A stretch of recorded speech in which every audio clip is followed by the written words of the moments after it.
Retake.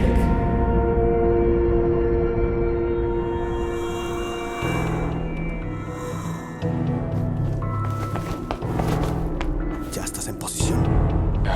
Estoy en eso. ¿Por qué tardas tanto? Creí que conocías este lugar. Lo conozco. No me presiones.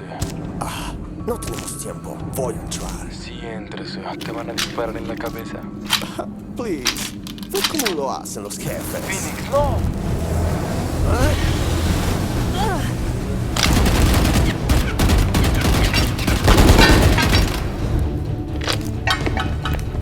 ¿Qué soy?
Te lo dije, bro.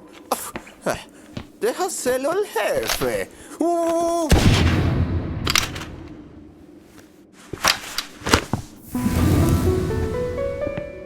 ¿Qué infiernos fue eso? Te dije que te dispararían. Pero no tú. Bueno, ella disparó primero. ¿Primero? Entonces sí me disparaste. ¿O really nada que decir? Solo te das así como si nada. Ok, ya entendí.